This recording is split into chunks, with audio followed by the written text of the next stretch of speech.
Welcome back to Making the Jump podcast, where we chat all things business, entrepreneurship and property. I'm Kafilat. And I'm Rebecca, and we're here to journey with you as you make the jump into something you absolutely love. Hey Kafilat. Hey, Rebecca. How are you doing? I'm good. How are you? I'm okay, thank you. We've Lovely. got a topic to chat about on this episode.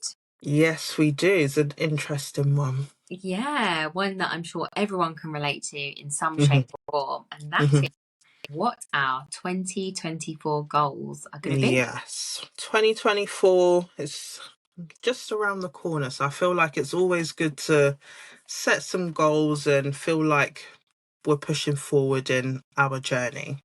Now, are you someone that is motivated by goals, or do you feel quite limited by goals? I'm the type of person, I don't feel like I'll feel limited. Mm-hmm. So I feel like, but I want to get into the habit of having goals that, like, it should motivate me, if that makes sense. Yeah. Because I feel like, I don't know if most people can relate to this. You just set goals, and if it happens, if it doesn't happen, whatever. So you're just sort of like nonchalant about it.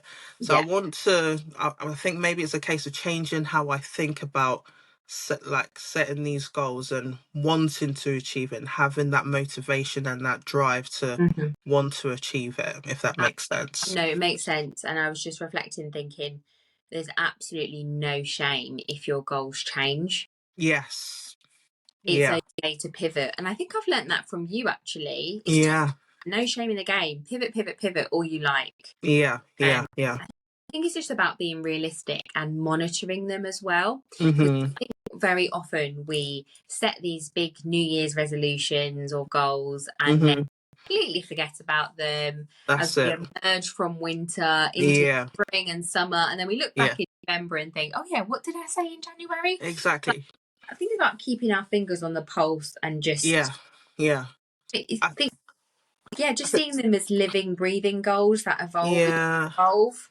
I feel like it's good to have maybe like a check-in with yourself. Once you set these goals, to just check in with yourself and see where you're at. And plus, I feel like having this podcast is a form of accountability, because I'm going to say these goals, and maybe by the end of 2024, we can review this episode and see, okay, what did we achieve this year? And it's okay if we didn't achieve what we said and we pivoted. That's always good as well. Yeah. So it's a way to measure yourself and make sure you're progressing the way you want to progress. I love that. And I love that whole like annual review and accountability. So my little encouragement, I'm going off piste here, is maybe if you have a friend, you share goals and you could keep each other accountable every month. You could do little check-ins with a glass of wine or some popcorn, or just through voice notes. If you can't meet up with the person, your person might be abroad.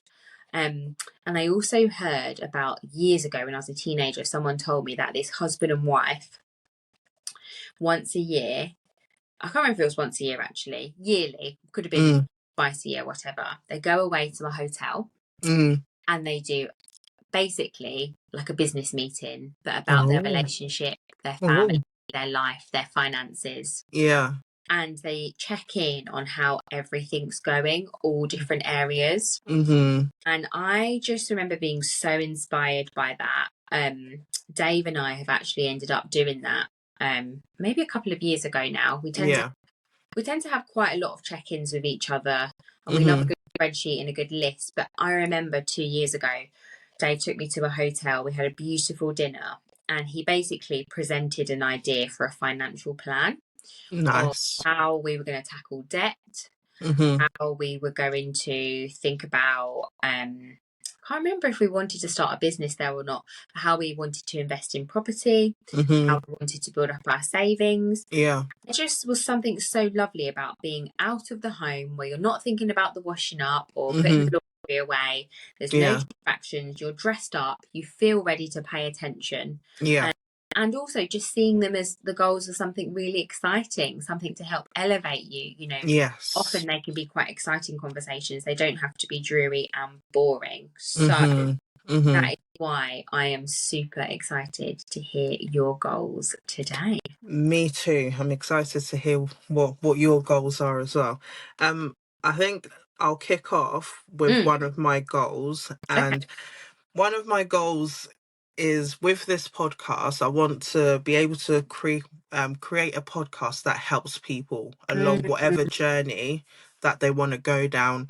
If it's like creating a business within whatever industry you want to be in, but I just hope that with the content and the episodes we put out, that somebody's able to take away something positive from it. I love that. I really like the heart behind that. Honestly, that resonates with me so much, and it takes the pressure off of us as well, because it's all about going on the journey. And just being helpful companions along the journey, whatever your journey looks like. We're into property, we're into business. You might want to make your own arts and crafts business, or you might want to go into public speaking. Make a jump. It's all about you building the courage and confidence into to jump into something that you personally love. So I echo what you've said. I would like to be helpful too. And also I'd like to be good company for people. Yeah, because I love listening to podcasts and feeling like when I'm listening to someone, like they're speaking to me. Yeah. That I can like resonate with what they're saying. So it's more like being friends to the listeners. Yeah. Whether it's you're driving, doing the washing up, loading the dishwasher, whatever it is. I just want to be able to be that friend that you can just listen to and resonate with. 100%. I've listened to some cracking podcasts over the last couple of years, and I think I really got into them in COVID when I was working at home. It was really comforting to have people in the background talking about something that I was interested in, especially when it's something you don't realise lots of other people are interested in as well. Exactly. So, well, I want to tag on to that, if that's okay. Yes. I really want to grow this podcast. Definitely want our listeners to come along for the journey, maybe share our podcast with their friends and family as well. But also, I want to grow in my knowledge of other sectors. Listen to people's inspiring stories about how they made the jump. And got to where they are. So that's one of my goals for the podcast. Love that. Absolutely love that. Another goal of mine is I'm going to put a financial, like a number to this goal. Okay. And the goal is I want to be able to achieve 5k per month next year. And is that net? Net. Wow. Okay. Yes, it's a big goal. I've never earned anything like that in my life. Okay. But I want to put it as a goal, and I want to put a financial number, like a physical number to it as well. Because I want to be able to see it in my bank account and like, okay, we're on our way to being successful. I love that. What's your favourite number? You know what? Under 30. You know, I've actually never thought about a favourite number. Even though I do accounting, I don't have a favourite number. What? You're the only accountant in the world that doesn't have a favourite number. I literally, for me, a number's a number. Well, just pick one. What one do you like the shape of? Let's go 25. Right, on the 25th of every month, we want to see a big net 5k drop in your bank account. Okay, I love that. So I feel like it's always 5k to me, as I am in this present moment, is scary. It's like, will I actually get there? Well, there's only one way to find out. Exactly. That's why we're setting it as a goal, because I want to achieve it, and that would be a massive achievement to me. Well, I've got 2 questions for you. One, why do you want to earn 5k? I feel like, what would that allow you? No. So why do you want to earn 5k? I'll start with that one first. I feel like 5k is just like a nice round number to have in your bank account, coming in monthly. And I feel like 5k is more than what people get as an average salary. And people on average salary struggle to do the things they want to do. So I feel like 5k, for me anyway, personally, it just allows me to it creates more time. I have more time to do the things that I want. I'm able to spend and help like family members, like my family, my mum, my sisters, my dad. Yeah. So it's just a case of and I feel like having money does lead into, like, I guess, happiness a little bit, because happiness, you get happiness by having time to do what you want to do. You get Not freedom. having It's freedom. Yeah, and I feel like 5K for me is like the start of having that freedom. Financial freedom. Yeah. Well, I suppose we should maybe just put that into perspective. Depends on what your life is and what kind of freedom you're after. I suppose as freedom, you get opportunities. Yes. That could be an opportunity to bless someone. That could be an opportunity to go somewhere. That could be an opportunity to help. It gives you choices. Yes, choices. Yeah. Choices can being able to make a choice. That's, like, for me, that's happiness. Like, I can choose to do this day. I can choose to do whatever I want the next day. I can choose to work 5 hours today.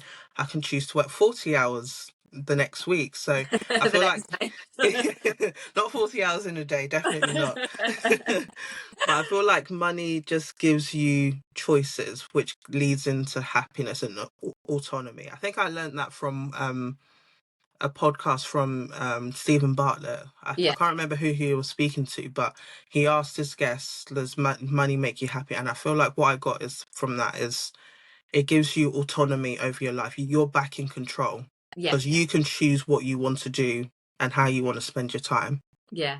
Apparently it comes with its own stresses, having more money and higher tax bills, but you'll be very well dressed while you are exactly.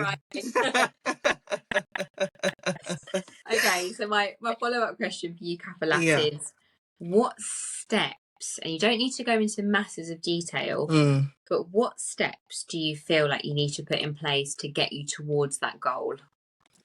I feel like I need to have more self-discipline. Okay. In terms of, like, time management. Do you mean not coming home from work and watching 3 K-pop documentaries? Not the K-pop. Oh, come on, Not coming for my K-pop love. There's only so many letters you can write to that boy band. Literally. I feel like, you know what? I think it is a good word you said there, is sacrifice. Learning how to sacrifice, because I do love a TV show. I do love a Netflix, watching that sort of stuff. So I feel like it's more about understanding my priorities. And I have these goals that I want to achieve. Okay, what are these steps that I need to take? So it could be like looking for investors, spending some time on Facebook trying to get investors, and working with people and speaking to people, going to networking events. So I feel like it's more of a planning my time better. So maybe I need to get like a planner for 2024. Do you know what? You could do that, and then it's just being disciplined and actually opening it and writing. That is another thing. Because it's all well and good going to W.H. Smith's or wherever you buy your nice stationery from and going like, woohoo, I've got a planner, but then you actually have to use it. But also, I just want to encourage you and say, just remember the 1% rule. Which is? 1% every day. 1%. 1%. Just literally give a little action to further yourself, to further your development, to further your business idea. Rome wasn't built in a day, and you've got people like me that hear that and go, yeah, because I wasn't on the job. But that is too much pressure for myself, and my knees will buckle under the weight of that. And actually, it's all very well and good being Mrs. Organised and Mr. Super Efficient. Yeah. But really, the real back-breaking work, in my opinion, is being consistent. That's another thing. It's all right doing 79% or like 89% efficiency on the Monday. But then if you don't pick up a pen or do an email until 4 weeks later, actually that regularity you're missing out in, you're making it hard. I'd rather do 2 emails a day. 365 days a year, minus the weekend. You don't want to do anything on the weekends. Consistent. So I think, That's my little 2 pence worth. Yeah, no, I like that. I think that a key takeaway from what you said is consistency as well, and time management. Yeah, absolutely. So can I jump in then with a personal? Go for it. Let's hear it. This is personal and a professional goal. Mm. Stop worrying and start trusting the process. I love that. I don't know what it is. Sorry, what were you going to say? I was just about to say, why have you put that as a goal? I think I can be a bit of a worrier. Okay. I think I get waves of anxiety. And who knows, a psychologist would have a field day with me and be able to pinpoint where that started and how that came about. Yeah. But I'm just very aware of it. And sometimes I'm even worried about stuff that I know is going to work out okay. But it's the fact it hasn't yet worked out okay. I'm like, yeah. But will it? Yeah. And actually, sometimes you just need to give things a bit of time and stop trying to rush things, stop worrying if things take a day longer. Yeah. It's not the end of the world. It's not the end of the world. No. Things will come. No one's actually measuring your time line. No one else really cares as much as you do. Exactly. About your business and your goals and things like that. And I suppose in my mind, I thought maybe people will be judging me if I haven't achieved X in the next year. I feel like, so I feel like social media definitely plays a part in that, because you see everyone at their high point where they're super successful, but we forget what they've done in order to get there, the sacrifices, the worries that they've had along the way. We just see a quick 10-second reel of them, I don't know, hopping on a private jet. Yeah. But it's a lot of time, sacrifice, years that it's taken for them to get to that point. So I'm of a belief of what will be, and just stop worrying and just do what you can. Love at that. the time. Yeah. Pace yourself. I hear that. And even just hearing you say those words, it makes me take a deep breath. I watched, I think I might have mentioned this before, obviously there's lots of content on there about starting your own business on YouTube, Instagram, blah, blah, blah. And I used to watch a lot of rent to serviced accommodation content, saying how to start your own SA business. You run other people's properties as Airbnbs. And a lot of the thumbnails would be like, it took me 9 months and I have 10 SAs. Yeah. I now make 25 grand a month. Started 6 months ago. And I've realised that was actually pressuring me. Yeah. Because I remember when I first met you. Yeah, go on. What was your goal for December 2023? It was to have 3 serviced accommodation units by Christmas Day. I used to say 3 SA by Christmas Day. Listen, let me tell you, Kafilat, it was back-breaking to get the first property. The amount of phone calls, the amount of viewings, the amount of emails, the amount of rejections, people hanging up the phone on me, not understanding, what I was offering. It was back-breaking. And my husband and I reflected and just thought, do you know what? And Star Collective, the property support network we're part of, run by Athena Dobson and Sophie Foote, they just said, do you know what? Change it. Change the goal to one SA that you are so proud of. And that just took the pressure off. And we got a buzz from being able to achieve that. I'm really, really proud of the one we have. And technically, we've got 2. We've got one in our house and 45 minutes away that are both doing very well. We've just had an amazing summer. Nice. And with the one in our house, and we're in the quiet season, but we're getting bookings on the one that's out of our house. So, I just want to go back to why you set that goal initially of 3 essays by the 25th. Why 3 and why the 25th? I think it was, I'm a marketer and I like the fact it rhymed. 3 essays by Christmas Day. Hey, hey, hey. But also, I think I'd worked out that £1,500 would cover outgoings. and that would be a good number to achieve. With my husband still working, Mm-hmm. bills paid, you know, I thought, oh yeah, that sounds like a good achievement, because we like to make at least £500 at 60% occupancy. So I was like, Okay. yeah, we can do that, especially if we work with an agency that's helping us boost them up to 75% occupancy at a minimum. Mm-hmm. So yeah, that's why I picked 3. Yeah.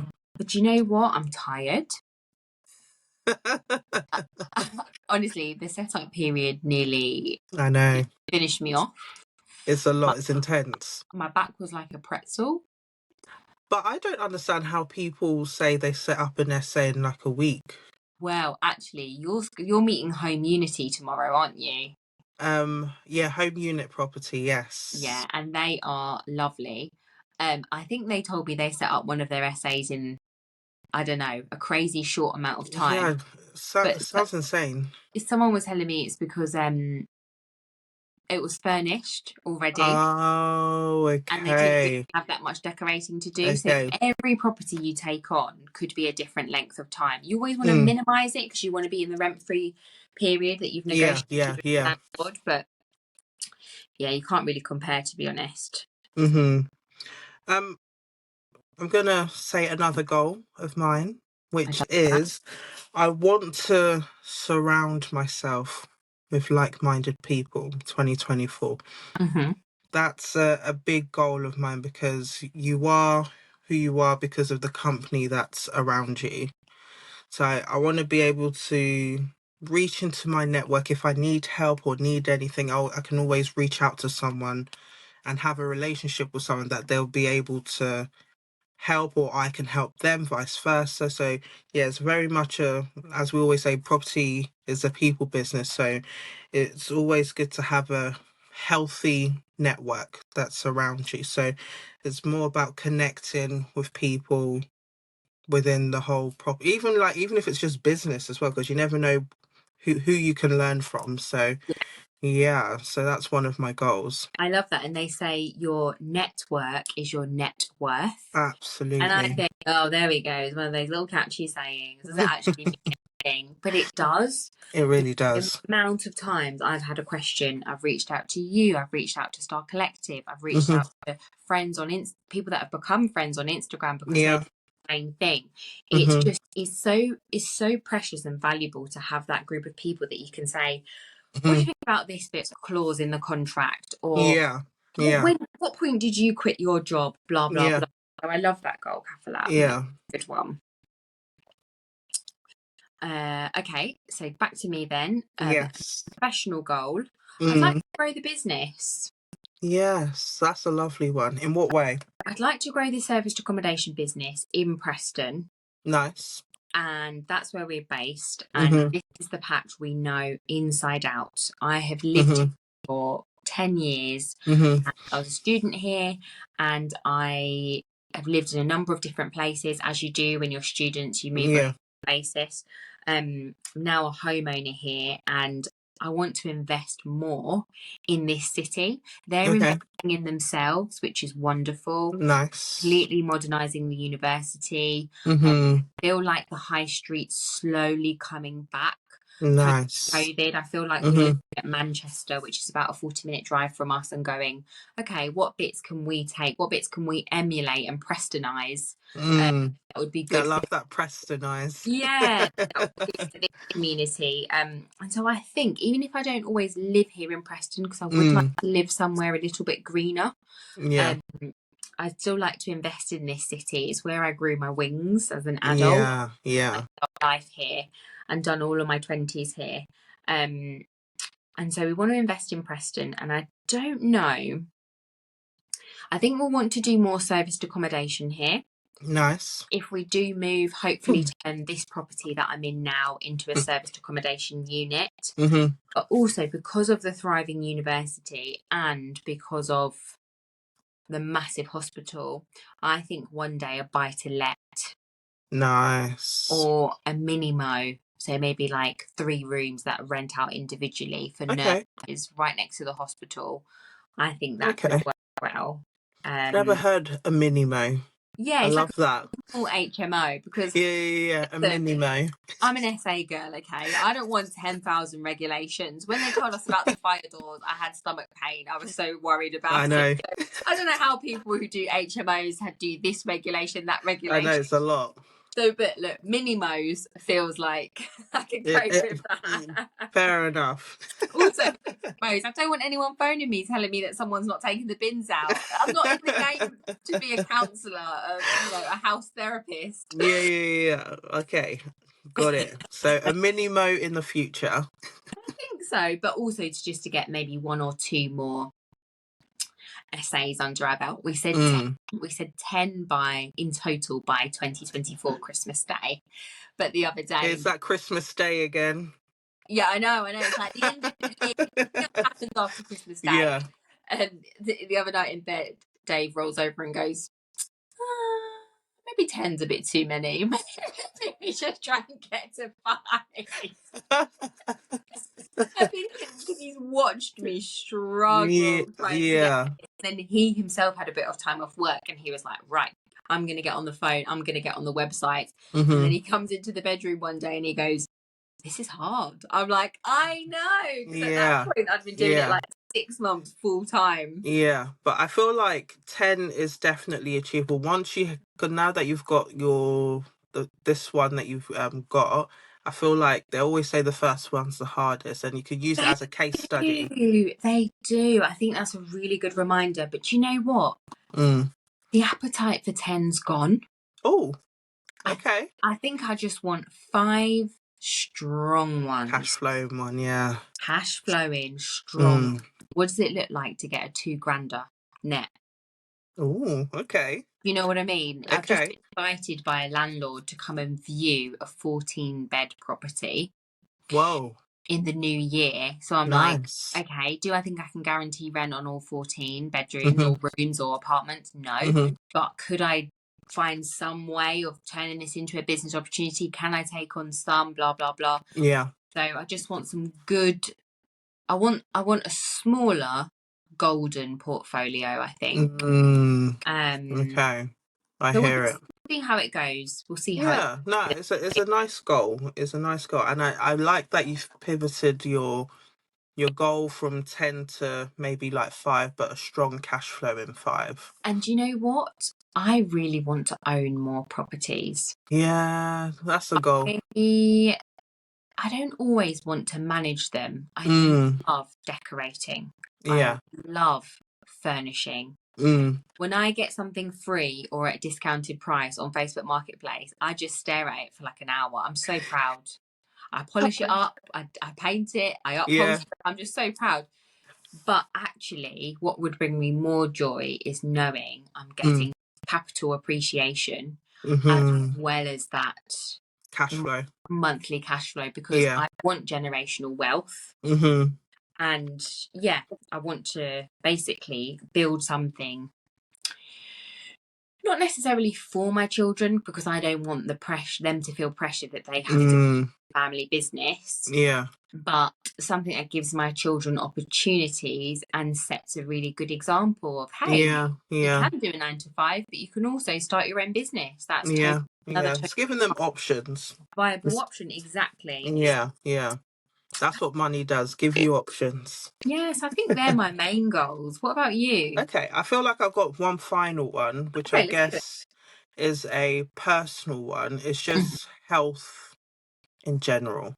So mental health, physical health, mindset.